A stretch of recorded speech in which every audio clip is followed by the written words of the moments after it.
Adam, thank you so much for your time today. It's nice to, well, at least virtually meet you. Hey, brother, it's a pleasure. And by the way, we may be able to run over, but also feel free to tell me to shut up when I talk too much. Okay? No, Totally no, cool. no. We want you to talk. We want you to tell us your whole experience because this is your first feature film, correct? Oh yeah, it's been an adventure, man. I think a lot of short filmmakers always have that idea, well, because I made a couple of 20-minute short films. So I was always of the opinion, well, if I can do a 20-minute short film, give me 5 times the time and 5 times the money, that's about 2 hours, I'll make you a feature film. And then you make a feature film and you realize that after day 3, you don't get to spend the day in bed and you are doing 16-hour days. And then when you've done, we shot ours in 21 days, and then you've got post, and then you've got everything. So yeah, it was a real wake-up call. And my producer, Shelley's my partner as well. And so she basically had never produced, I'd never directed a feature film. Ola, one of the guys in the movie, never acted before. He was actually helping out with lights. And I don't know if you know, but originally this was going to be a studio film. Did you know that? Yes, I did. Yeah, right. And so we literally got to that point, which all filmmakers said, Fox are making my movie. And then Disney bought Fox and didn't want to make my movie. And then you go, oh my God. So you kind of spend years trying to do something, and then you think, this is it, I've made it, and it all goes wrong again. And there's that whole thing where you just go, okay, what's next? And, I left the studio and I was sort of miserable and going, what am I going to do? And when I was a kid, my mum used to say, if you fall in the river, when you get out, check your pockets for fish. Right? Oh. Yeah, you got to look for the good stuff. And I didn't have any fish, but I did have a lot of friends around me. And we all got together and went, look, we haven't got any money, but we got a little bit. And we got our savings, and friends of ours, 17 of our friends, put in some money into our little pot. And we made this for basically the price of some high-level short films. We made a feature film, and people seem to be responding to it, so it's really exciting. I mean, hey, I'm talking to you. That I wouldn't be doing that if I hadn't made this movie. And I didn't make it, we all made it. That's so important to me, because on my short films, they say an Adam Ethan Crow film. On Lair, I don't know if you noticed, it says a film by, and then it comes up as a family of filmmakers. Because I think that you kind of realize when you're doing something out of your comfort zone, the people around you, everybody has to pitch in. Your DOP is also getting coffee and I'm moving lights. You know what I mean? So, it really was a group effort. And I was lucky because I surrounded myself with patriots, not mercenaries. No one was watching the clock. People were like, let's just do something fun. And it was really exciting. I'm really lucky. I'm blown away. I'm so lucky, man. And again, tell me to shut up. No, it's all right. I like the fact that you're excited about the work you've done. Then it shows up in film. It shows up in the final product. Thank you very much. Yeah, it definitely takes a village to put something like this together, especially when you have so many first timers. I know even your young talent, Laura Mount, that was her first film as well. So yeah, and he had never done a movie before. Kashif had never done a movie before. Kashif was literally moving lights, and we had that thing with. So we didn't have a lot of money. So when we went out to talent, we were literally talking to talent and going, look, man, we can pay you this amount if you like the script and you want to play, we'll work around your schedule, but we'll do what we can. And we were lucky to get people like Corey Johnson, obviously, who's in the new Morbius film coming up, and he's in Hellboy and whatever else. And he was best friends with Oded Fair because they were in the movie The Mummy together from years ago. Oded was out in Canada shooting Star Trek Discovery because he's the admiral in that. Right. And he had 5 days come free. And Corey got on the phone and went, look, we'll fly you out. It ain't going to be first class. We'll stand on my couch, but want to come and be in a movie? He went, yeah. And he came out and he shot with us, and then he went back to work. And those sort of people, honestly, they were a blessing. And it was, So a lot of our people in the movie were first timers. First, some of our, like Jojo Davis was a first timer. She'd never been head of makeup, but when you've only got 2 people, and someone's got to be the head of makeup. And she worked with us, and she was amazing. And she's now working on the new Aquaman movie. Wow, nice. Yeah, that's crazy, right? It is actually. Tristan Vaselis, who did our monster, and he was my DIT operator on my first short film. And he said, look, I can come and work with you for 7 days. I was like, cool. And he came along, did our monster and all our scary effects and stuff. And then he had to leave to go to America. And I was like, oh, wow, what are you doing? Another movie? He went, no. I've got nominated for an Oscar. So he had just done Sam Mendes' 1917 movie, the war film. Mm-hmm. He had nominated for an Oscar. And he came and stayed in a dodgy Airbnb for us and worked with us for like pizza and goodwill, and then went to get an Oscar. It's amazing, right? I'm so lucky. It's such cool people. It shows you the love of the art, of the medium of film, that some people have, that they know that some of the best ideas and some of the best movies come out of thinking outside the box, because you have so much time to shoot. You only have, so many people, and you only have so much money that you can throw left and right. And a lot of times that's tough. It's not like a big budget film where you can even go in and ask for more money, and they really have no choice but to give it to you. Oh, bro, we ran out of money, and we were on eBay. Believe me, we were going, okay, who needs one of these, right? It was like, I was talking, we got into, like I said, we got into some great festivals. We got into like Macabre, we got into Fright Fest, we got into, popcorn fright, things like that. And we went to the filmmakers dinner for Fright Fest, and I was sitting there chatting to this American guy, and we were talking about micro budget films. I was like, I know it's really hard, and you do what you can. He goes, we've just finished our micro budget movie, and we only had just over $1 million. And I was like, I'm sorry? He's like, yeah. I was like, $1 million of the micro budget movie to you? Really? And he was like, yeah. I'm like, wow, okay. We live in very different worlds, man. I mean, he just got off the plane, I just got off the tube. It's a very different way that, do you know what I mean? And so it was quite funny when you've got someone going, oh yeah, well, we only could afford 3 camera packages. And I'm going, man, you have no idea what we went through, But I think it's like anything though. I was talking to a really quite famous director once, and he said to me, all you want is a good story told well.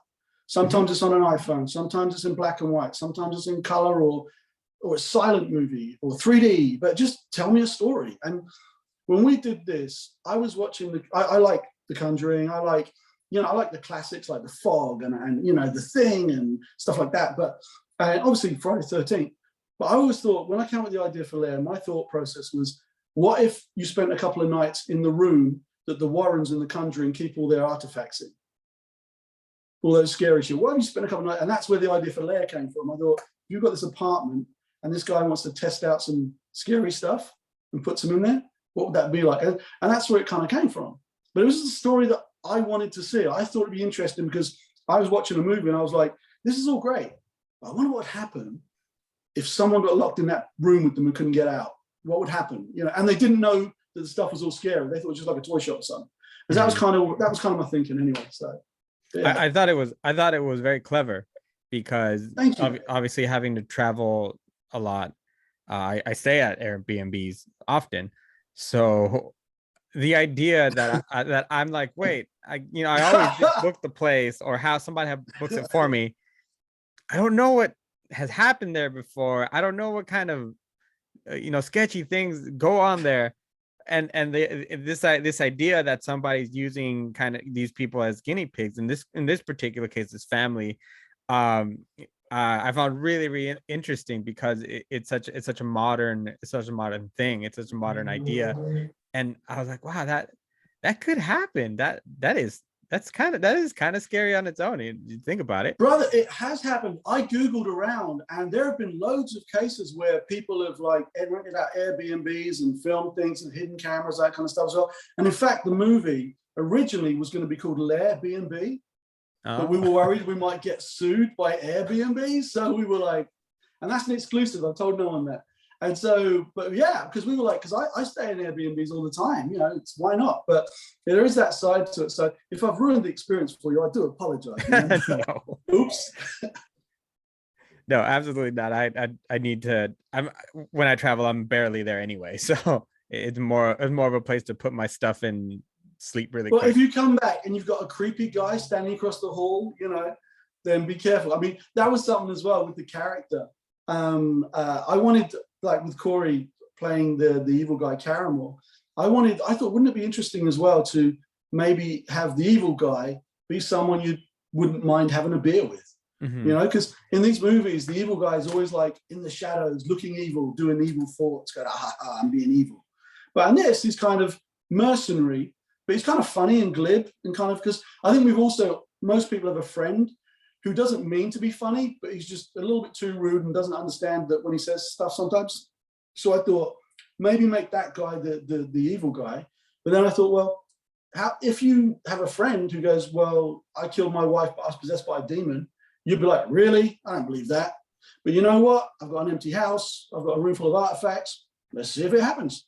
And I think there are people who do things like, there are times where I don't fancy going to a party, but you go, why not? Nothing on TV, I'll go to the party.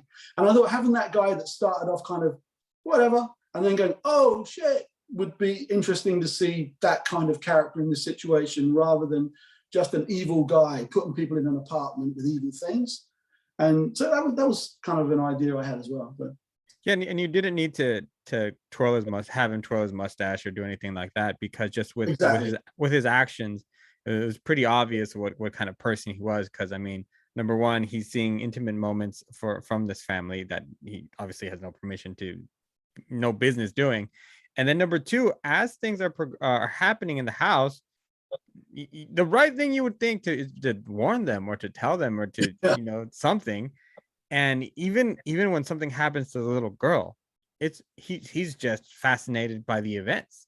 I almost don't feel like he sees them as people anymore, as just part of his experiment. And that alone is makes you a pretty bad guy.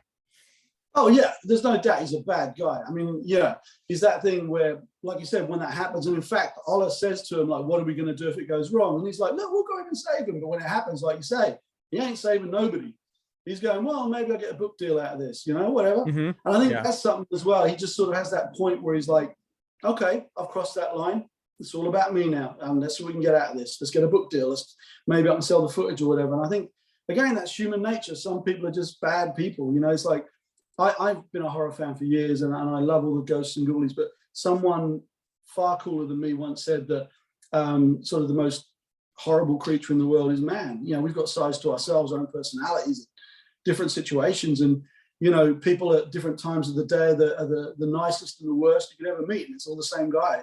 And so I thought this guy being kind of fun and charming at one moment, but then going, you know what, sorry, I don't care. I mean, even the part, well, I was just glad to give something away, but no, I'm glad you saw that. It's great to talk to somebody who kind of gets what we're trying to do, because it's when you make a film, it's not our first feature film, and we made it on a shoestring in 21 days. And when you get people like yourself going, I like this or I like that, and I'm sure you probably certain things you didn't like, and everyone has an opinion, but when someone outside of your immediate family or outside of your friend circle go, you know what, you did good, that means a lot, man. It really does.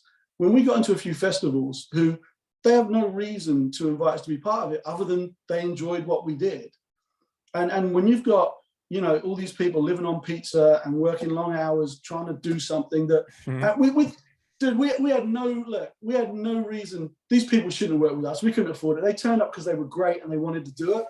And in fact, off this, we've been quite lucky. With 1091, we're talking about another project and stuff. And it looks like we've got another film that we should be shooting in February, which raised the money for. Hopefully, fingers crossed, it all goes wrong. Hey, man, it was with Fox and it still went wrong, so it could go wrong.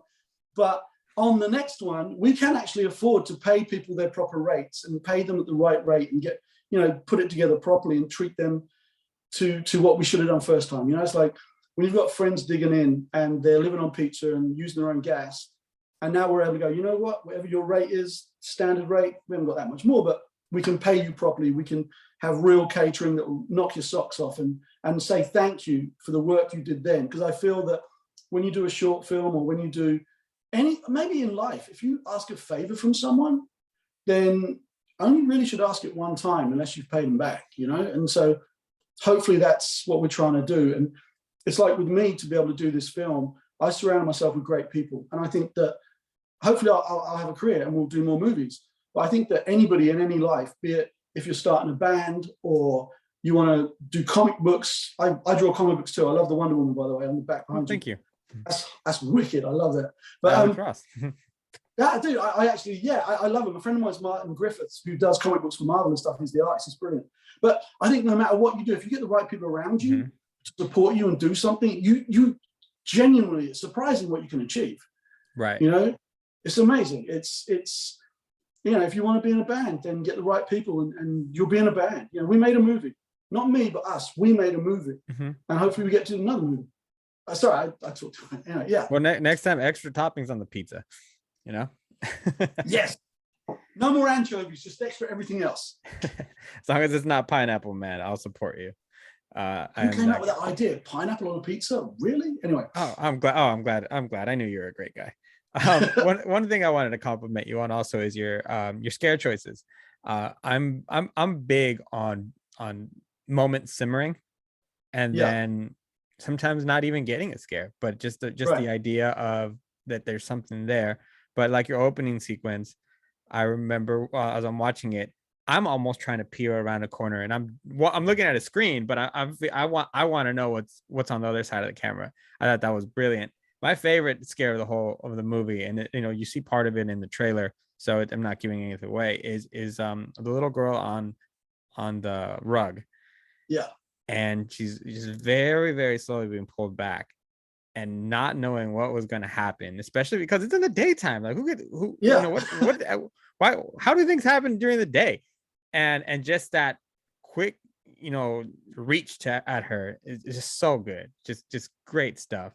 And dude, you have just made my day, and I'll tell you why. Because you're a horror fan anyway, and to hear that from someone who's in the club, that means a lot. And part of the reason was, I don't know if you remember, but well, my thing is, a lot of these sort of possessed or demon type movies, you know, the demon will be around, but then doesn't pop up till later in the movie, but maybe you don't really see much of it. And in our movie, I was like, the moment they put the totem in there, like the woman's in the bath, demon's out. There you go.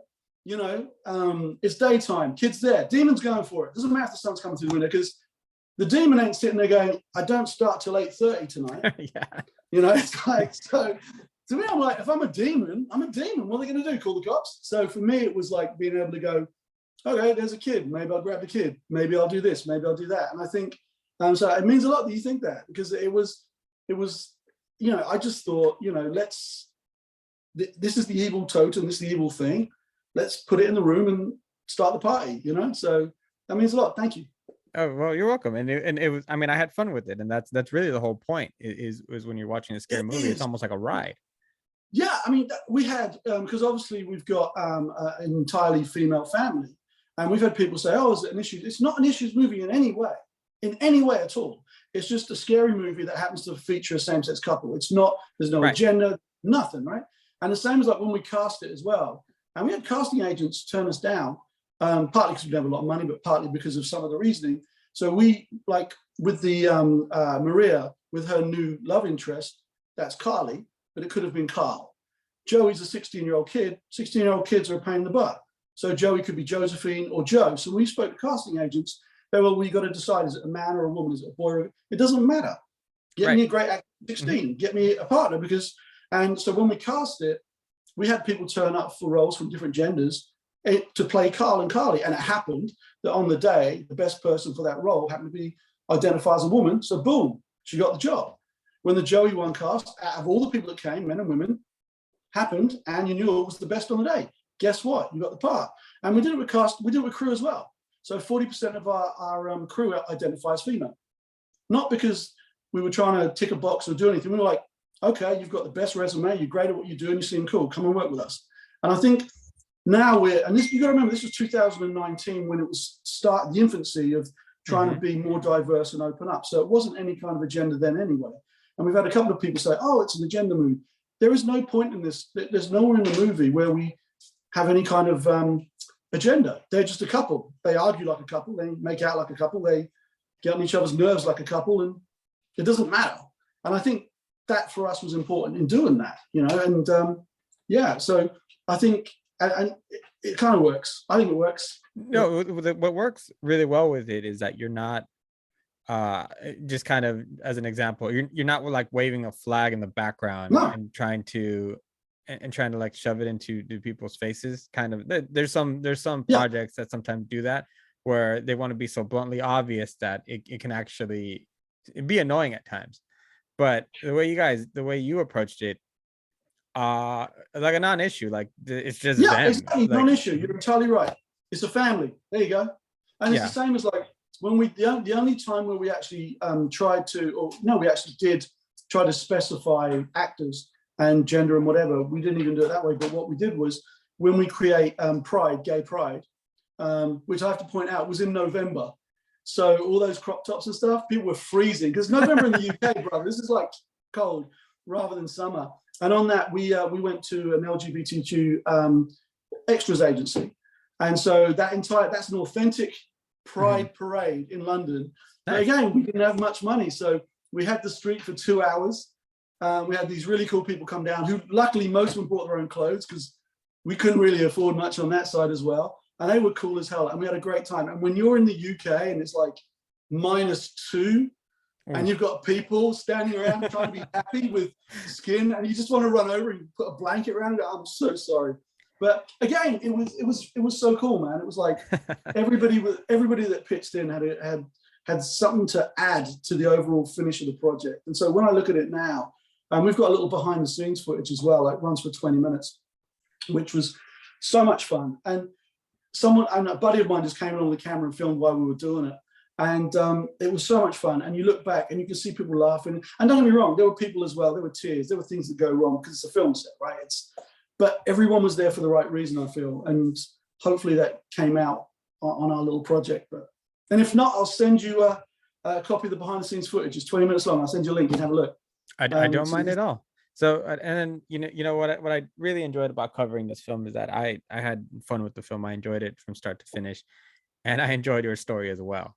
I was sitting there almost with just as much popcorn as I did, because your ups and downs and your some of the struggles, the Fox thing that happened, and then post production you get hit with COVID and having to let some people having to drop from the project and taking longer and so. But here we are. You're done. You did it.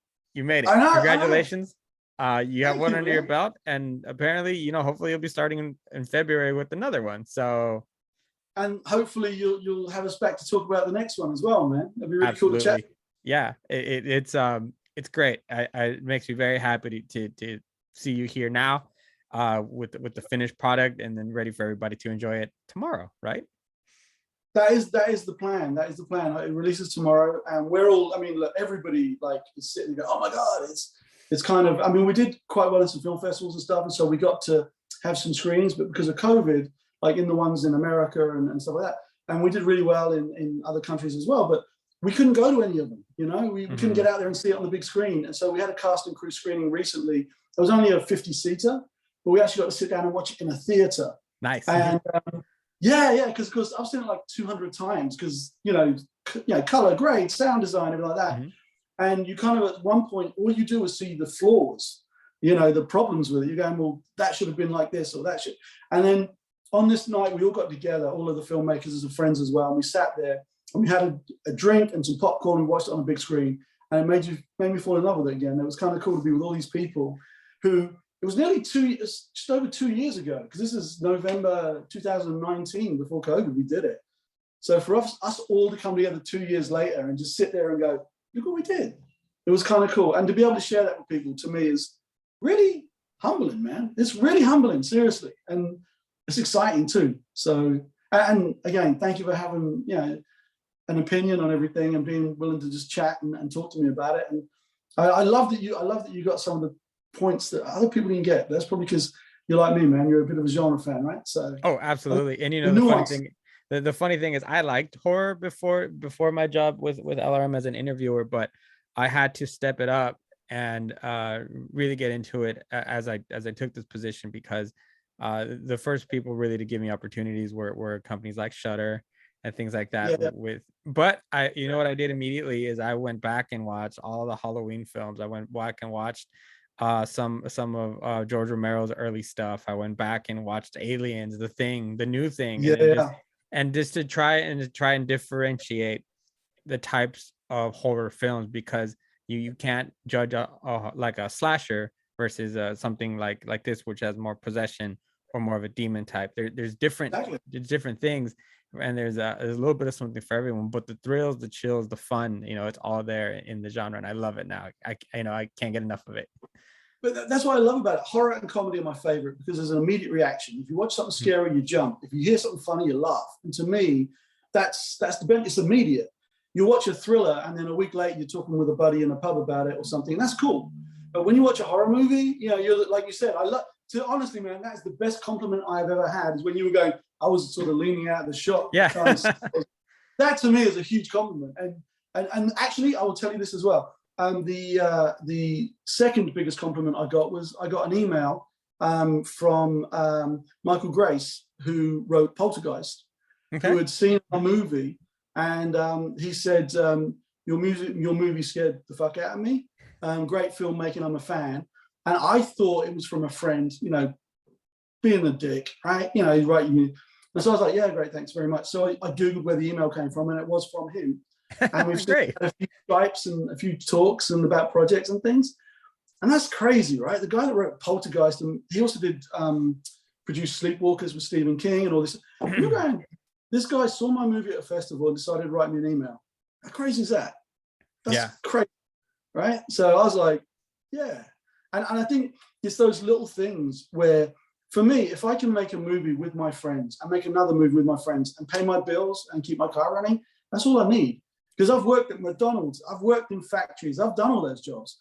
And if I get the privilege to be able to just go, hey, we're making another one and do something different. And, you know, that to me is, you know, I don't need the fame. I just need I think, to have a great job. And that's a great job. It's a job. You know, you work at it. You go out there and you do certain ththings and you create a product. Like if you work in a factory and you make circuit boards, that's a job. Same with movies. It's a job. So yeah. Was that, I don't know. Is that your alarm system? The cat comes over. I thought I closed the door, but apparently I didn't. No, she just requires attention every now and then. She's evil though.